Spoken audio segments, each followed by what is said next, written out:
She whispered to a stranger, "Will you dance with me? My ex is watching." What she didn't know was that the man she just... The chandeliers trembled above the Ashford Estate ballroom, their crystal teardrops catching firelight like 1,000 watching eyes. Marianne Hartley stood at the marble threshold, her gloved hands clasped so tightly her knuckles ached beneath the silk. Across the polished floor, through the swaying crowd of dancers, she could see him. Thomas. Her. Thomas. Except he wasn't hers anymore, and the blonde woman laughing at his side made that devastatingly clear. The air smelled of beeswax candles and imported roses, cloying and too sweet. Marianne's corset suddenly felt like iron bands crushing her ribs. She had told herself she wouldn't come tonight, had sworn to her sister Eleanor that she was perfectly fine, that 3 months was more than enough time to forget a man who had discarded her like yesterday's newspaper.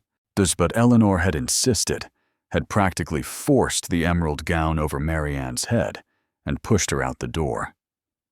"You cannot hide forever," Eleanor had said. "He doesn't deserve that power over you." Now, watching Thomas spin that woman across the floor with the same confident grace he'd once used to make Marianne feel like the only person in the world, she understood what a terrible mistake this had been. Marianne turned toward the terrace doors, seeking escape, when a hand caught her elbow. She spun, ready to make excuses to some elderly aunt or gossiping cousin, and found herself staring at a wall of black evening coat. Her eyes traveled upward and upward. The man towering over her had the kind of face that made people uncomfortable. Not ugly, but severe. Sharp cheekbones that could cut glass, and a mouth set in a permanent line of displeasure, and eyes the color of storm clouds, currently fixed on her with an intensity that made her breath catch. "Dance with me." His voice was low, more command than request. Marianne blinked. "I beg your pardon? Your former lover is watching you retreat. Unless you want to give him the satisfaction of seeing you flee, I suggest you accept my offer." The stranger's expression didn't change, but something flickered in those gray eyes, almost like amusement, though his face remained granite. Heat flooded Marianne's cheeks. How did he know about Thomas? She glanced back across the ballroom and, yes, Thomas had stopped dancing. He was looking directly at her, his expression unreadable. The blonde woman was tugging at his arm, clearly annoyed at his distraction. Marianne's pride, wounded and raw, had made the decision for her. Yes, I'll dance with you." The stranger's hand closed around hers before she could reconsider. His grip was firm, his palm warm, even through her glove. He led her onto the floor with the kind of authority that made the other dancers instinctively create space. The orchestra was playing a waltz. Of course it was a waltz. The most intimate of the acceptable dances, the one that required her to place her hand on this stranger's broad shoulder while his arm encircled her waist. "Thank you," Marianne whispered as they began to move. He was an exceptional dancer, she realized with surprise. Each step was precise, confident, guiding her through the turns with an ease that made her feel weightless. "I don't even know your name." "Adrian Blackwood." He said it simply as if it should mean nothing, but it meant everything. Marianne's feet faltered. She would have stumbled if his arm hadn't tightened around her waist, keeping her upright. "The Duke of Ravenscross," she breathed. Every person in London knew that name. Adrian Blackwood, the Duke of Ravenscross, whose family had built their fortune on the backs of enemies both foreign and domestic. The man rumored to have destroyed 3 lesser lords last season over a gambling debt, leaving them bankrupt and exiled. The Duke who had allegedly dueled at dawn with a French count and left the man permanently scarred.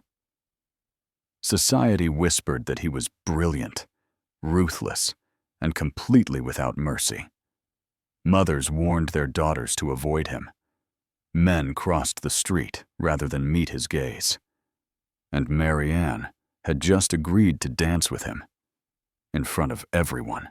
You didn't know," Blackwood observed, that almost amusement returning to his eyes. "How refreshing. I should not have accepted. I apologize, Your Grace. I can return to the side." "No." His hand pressed more firmly against the small of her back, keeping her in the dance. "You will finish this waltz. Your former lover is still watching, and you will show him that you have moved beyond his petty cruelty." Marianne's throat felt tight. "How do you know about Thomas?" "I know everything that happens in London society, Miss Hartley, including how Thomas Wexford publicly humiliated you by ending your engagement at the Pemberton Ball and proposing to Miss Caroline Ashford the very next week." Blackwood's tone was matter-of-fact, but something dark crossed his features. The man is a fool. She shouldn't ask. Not it was none of her business why the most dangerous man in England was bothering with her troubles, but the words tumbled out anyway. "Why are you helping me?" Blackwood was silent for 3 full rotations. The music swelled around them, violins crying out in sweet agony. Other dancers blurred past in smears of color and light.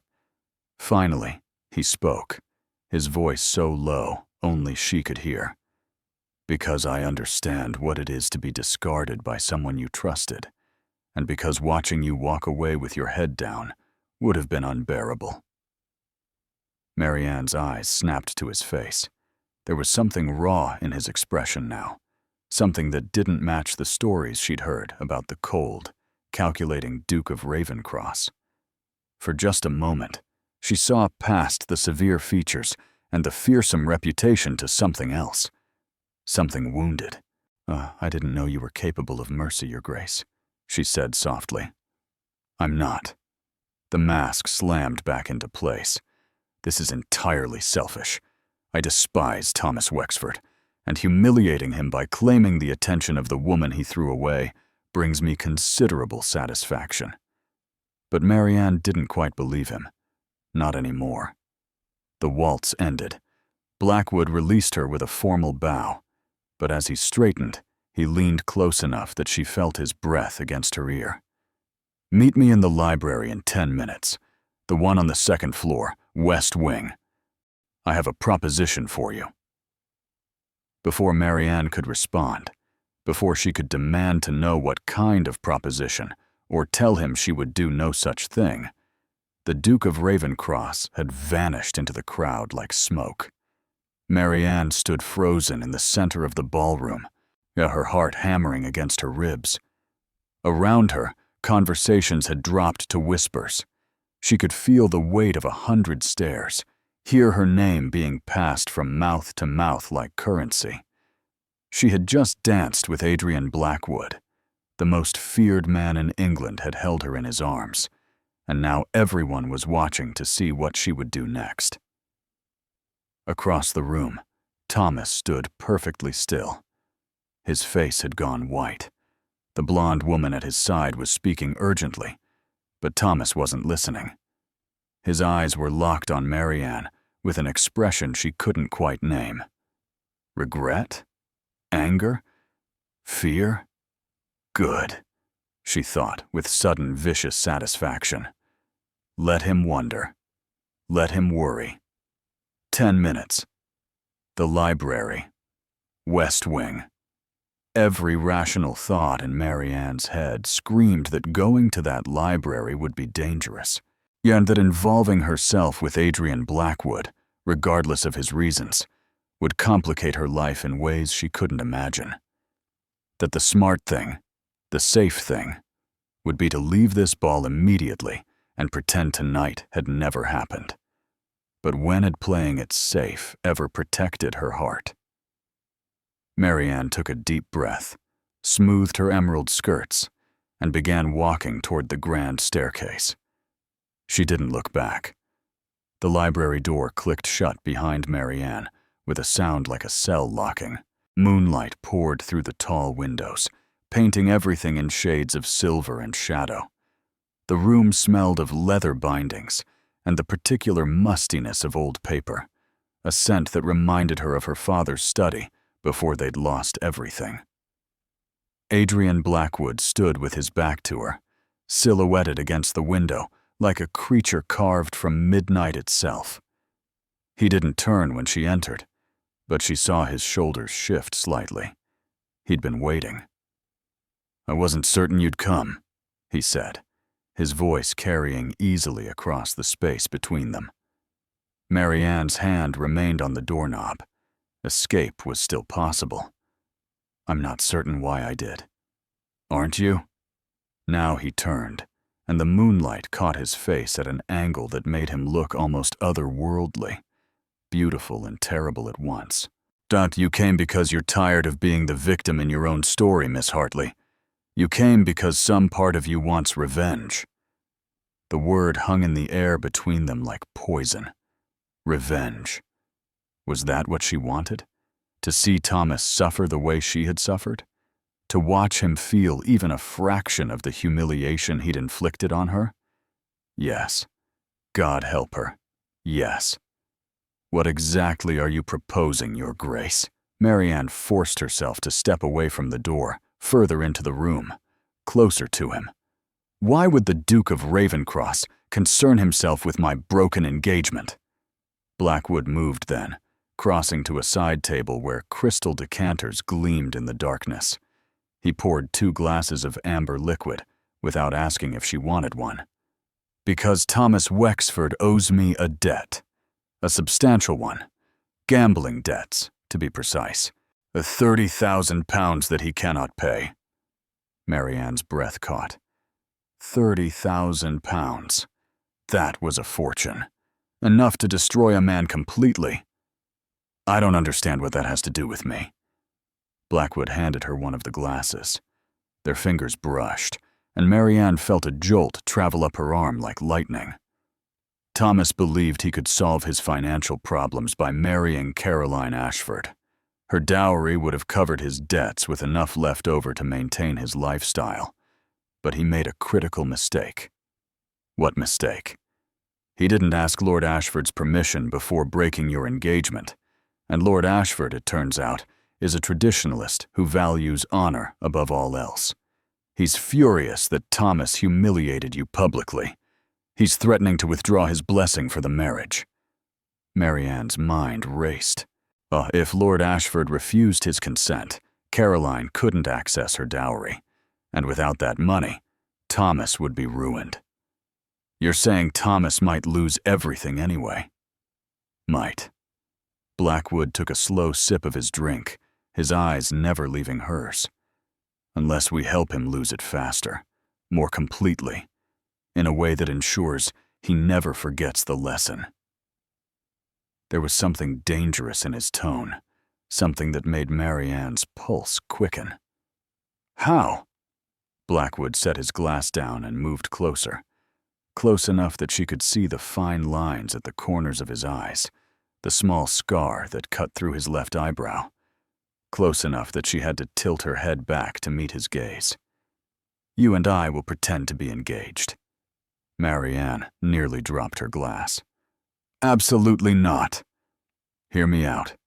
His voice remained calm, reasonable, as if he were proposing a business arrangement, and not something that could destroy both their reputations.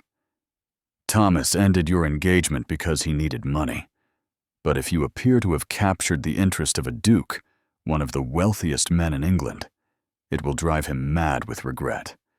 He'll realize what he threw away. And more importantly, it will create doubt in Caroline Ashford's mind." "Doubt?" Marianne's head was spinning.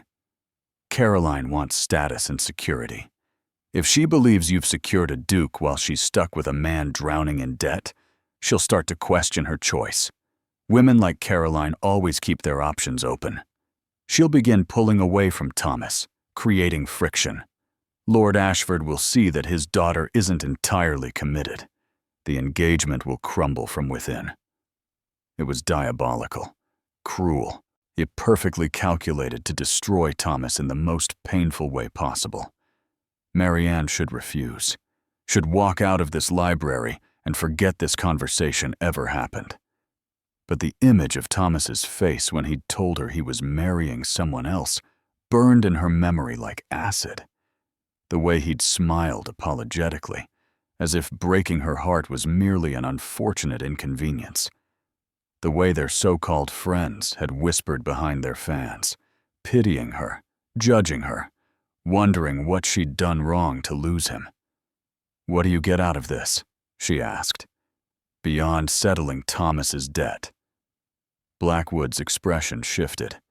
Something vulnerable flickered across his features before he could stop it. "The woman I was engaged to married my brother 3 years ago. She claimed she loved me, but when my father threatened to disinherit me over a political disagreement, she chose my brother instead. The title and money were all that mattered to her." Marianne's chest tightened. "I'm sorry." "Don't be." His voice hardened. "She did me a favor. She showed me that love is a fairy tale people tell themselves before reality crushes them.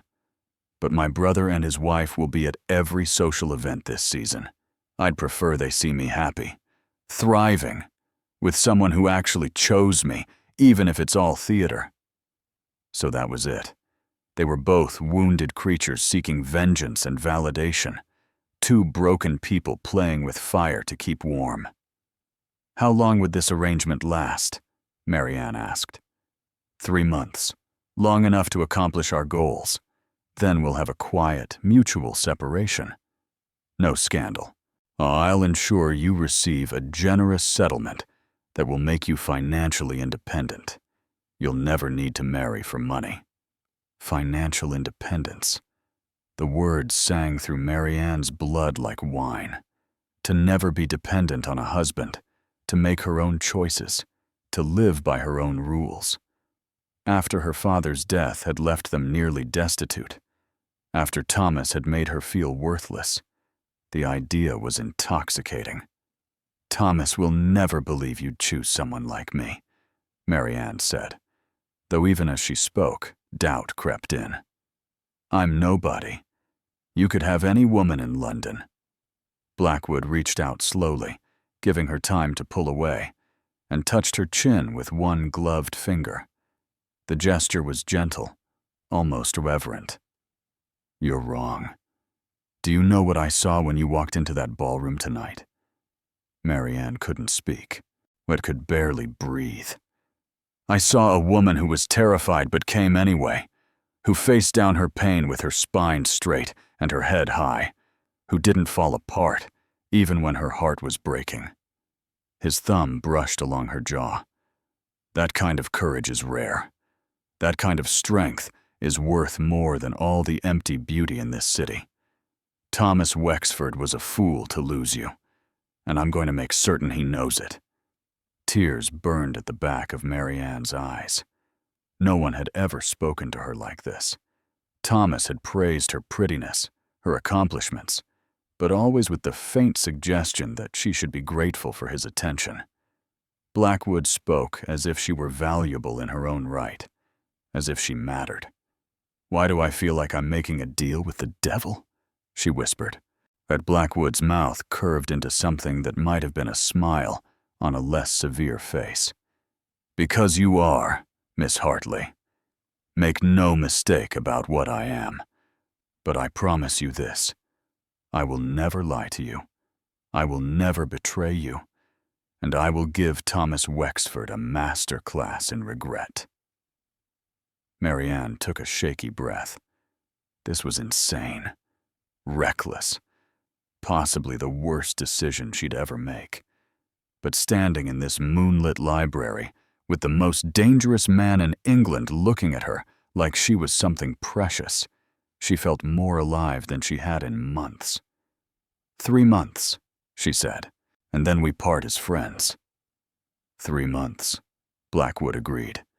He extended his hand. "Do we have an agreement?" Marianne looked at his outstretched hand. She thought of Thomas's face when he'd abandoned her. She thought of her empty bank account and emptier future. She thought of the whispers that had followed her for months, the pity and the judgment. She took Blackwood's hand. His fingers closed around hers, warm and strong. "We have an agreement." Something flashed in Blackwood's eyes. Triumph, relief, and something else, something that looked almost like hope.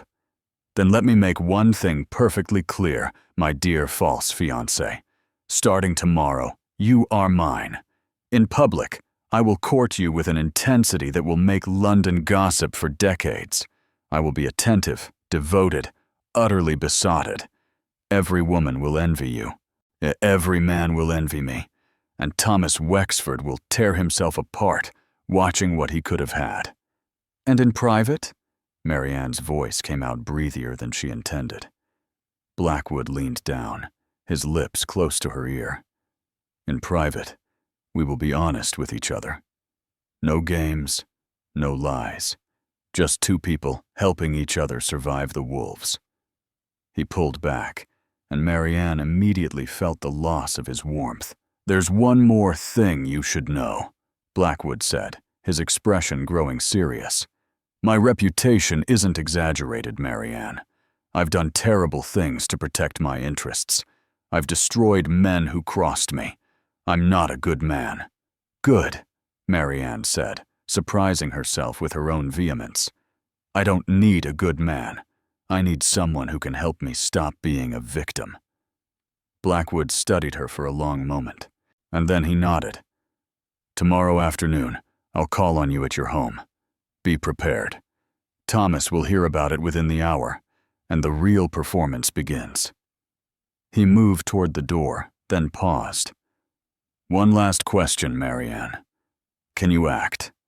Can you make London believe you're falling in love with me?" Marianne thought about the way her heart had raced when he'd touched her face, the way his words had wrapped around her wounded soul like a bandage, the way standing near him made her feel powerful instead of broken. "Yes," she said, "I can act." But even as the words left her mouth, a small, terrified part of her wondered if she'd be acting at all. The next 6 weeks passed in a whirlwind that left Marianne dizzy and breathless. Adrian Blackwood kept his word with a precision that bordered on obsessive. He called on her every afternoon, but bringing gifts that showed impossible attention to detail, a first edition of her favorite novel, a music box that played the lullaby her mother used to sing, hothouse gardenias because she'd once mentioned, in passing during a carriage ride, that their scent reminded her of summer. London society watched their courtship with ravenous fascination. The fearsome Duke of Ravenscross, who'd spent 3 years avoiding romantic entanglement, was suddenly besotted with the woman Thomas Wexford had discarded. The gossip columns could speak of nothing else, and Thomas was unraveling beautifully. Marianne saw it happen in real time at Lady Pemberton's garden party. Thomas stood near the rose arbor, his jaw clenched so tightly she could see the muscle jumping in his cheek.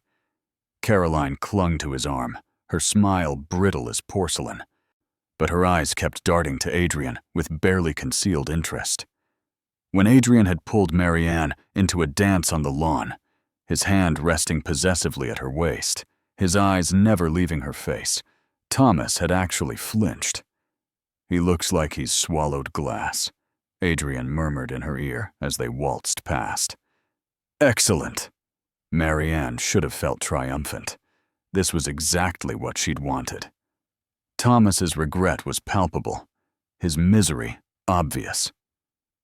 Caroline had started picking fights with him publicly, clearly reconsidering her choice.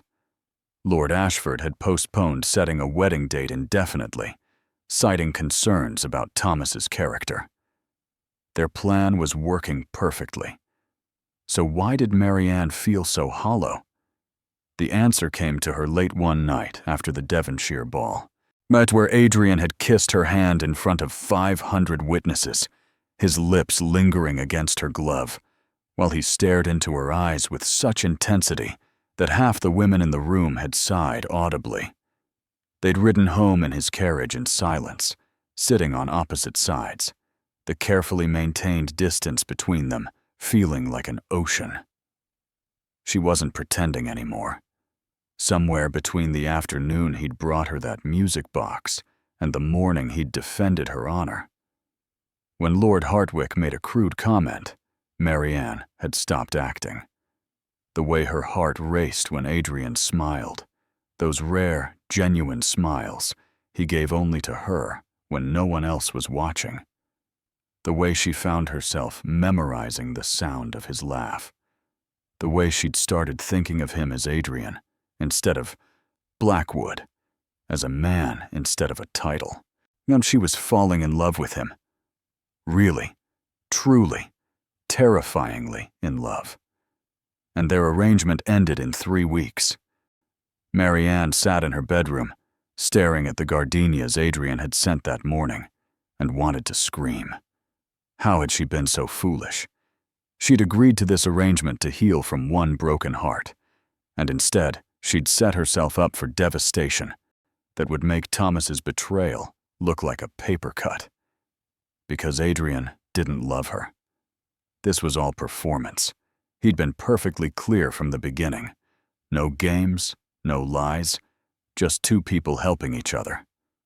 She'd been the idiot who'd confused kindness for affection, attention for genuine feeling. A knock at her door made her jump. Eleanor poked her head in, her expression concerned. "Marianne, the Duke of Ravencross is downstairs. He says it's urgent." Marianne's stomach dropped. It was past 10 in the evening, far too late for a social call. Something must have happened. She rushed downstairs, still in her evening dress from the ball, and found Adrian pacing her parlor like a caged wolf. His cravat was loosened, his hair disheveled, as if he'd been running his hands through it. She'd never seen him look so undone. "Adrian? What's wrong?" He spun to face her, and the expression in his eyes stole her breath. Raw, desperate. Nothing like the controlled mask he wore for the world. "I need to tell you something, and after I do, you'll probably end our arrangement immediately, but I can't keep lying to you. Not to you." Marianne's heart hammered. "What do you mean?" Adrian crossed to her in 3 long strides. He took her hands in his, and holding them like they were something infinitely precious. "I told you I wanted revenge on Thomas Wexford, that I wanted to make my brother and his wife uncomfortable. I told you this was all performance, all practical." His jaw worked. "I lied. I don't understand. I saw you 6 months ago, Marianne, at the Thornbury Musicale. You were playing piano, and Thomas was supposed to be watching you, but he was flirting with Caroline in the corner instead, and you knew. I could see it in your eyes. You knew he was betraying you, but you kept playing. You finished the piece beautifully, even though your hands were shaking." Marianne's eyes widened. She remembered that night, remembered the humiliation of watching Thomas ignore her performance to whisper with another woman. She'd thought no one had noticed her pain. "Well, I couldn't stop thinking about you after that," Adrian continued, his voice rough. "I told myself it was just sympathy, anger at Thomas's cruelty. But then I made inquiries. I learned everything about you, your kindness, your intelligence, the way you'd nursed your father through his final illness, the way you'd tried to save your family from bankruptcy even though it was hopeless. And I realized I was obsessed." "Adrian." Her voice came out as barely a whisper. "When Thomas ended your engagement, I was glad. God help me, I was glad because it meant you were free. And when I saw you at the Ashford ball looking so broken, I didn't help you because I wanted revenge on Thomas. I helped you because I couldn't bear to see you in pain. Because I'd already fallen in love with you, and I was too much of a coward to tell you the truth." Tears spilled down Marianne's cheeks. "You're lying. This is part of the performance." "It's not." Adrian released one of her hands to cup her face, his thumb brushing away her tears. "I love you, Marianne. I love your courage and your compassion, and the way you snort when you laugh really hard and try to hide it. I love how you argue with me about books, and how you always leave a little food on your plate, because you were taught it's polite, even though you're still hungry. I love every single thing about you. And I'm terrified because in 3 weeks you're going to walk away and I'll have to pretend I'm fine when I'm absolutely shattered.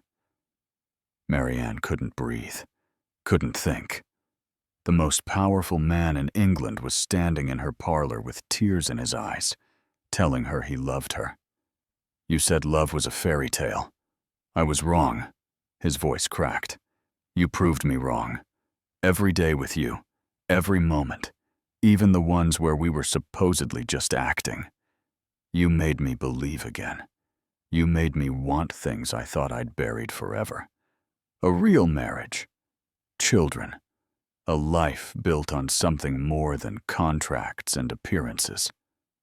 Adrian. Marianne's hands came up to cover his, where it still cupped her face. You impossible, infuriating, wonderful man. I love you too. He went utterly still. What? I love you. I've loved you for weeks, and been absolutely miserable about it, because I thought you didn't feel the same way. I thought I was just convenient revenge, and a pleasant distraction. Convenient? Adrian laughed, the sound slightly hysterical. Marianne, you've destroyed me, ruined me for anyone else. I can't imagine my life without you in it. Then don't. She rose on her toes, bringing her face closer to his. Don't imagine it. Make it real. Are you certain? His hands trembled against her skin. I'm still not a good man, Marianne. I still have enemies. Being with me means danger and complications, and society watching your every move. I don't want a good man, Marianne said firmly. I want you, all of you, the dangerous parts and the tender parts and everything in between. Adrian made a sound that was half laugh, half sob, and then his mouth was on hers. The kiss was nothing like the chaste, performative touches they'd shared for their audience. This was desperate and hungry and real. His arms came around her, pulling her flush against him, and Marianne melted into his embrace like she'd been made to fit there. When they finally broke apart, both breathing hard, Adrian pressed his forehead to hers. Marry me. Really, marry me.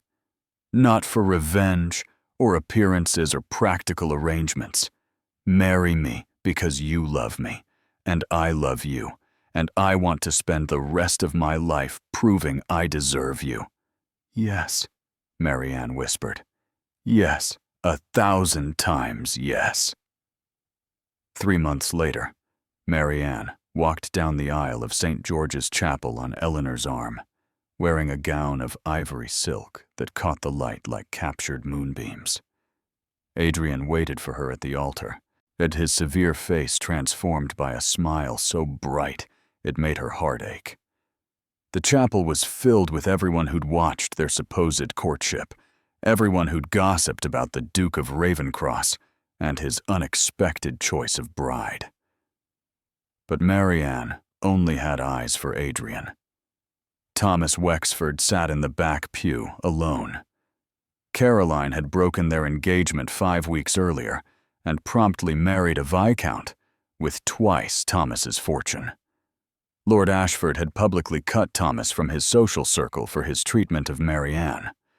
Thomas's gambling debts had been quietly paid by Adrian as a wedding gift to Marianne, the act of mercy she'd requested because she found she no longer wanted revenge. She just wanted Thomas to fade into insignificance while she built something beautiful with the man she loved. As Adrian slipped the ring onto her finger, while his hand steady and sure, he leaned close enough to whisper, "No more acting, my love." "No more acting," Marianne agreed, tears of joy streaming down her face. "Just truth." Their first kiss as husband and wife brought thunderous applause from the congregation, but neither of them heard it. They were too lost in each other, two wounded souls who'd found healing in the last place they'd expected, in honest love born from pretense, in strength found through vulnerability, in a future built on the ashes of their painful pasts. Later that night, in the master bedroom of Ravencross Manor, Adrian held Marianne close as moonlight painted silver patterns across their entwined bodies. "Do you know what the best part is?" he murmured into her hair. "What?" "We get forever, every morning for the rest of our lives. When I get to wake up next to you and remember that this is real, that you chose me." Marianne turned in his arms, pressing a kiss to his jaw. "We chose each other." And in the end, that made all the difference.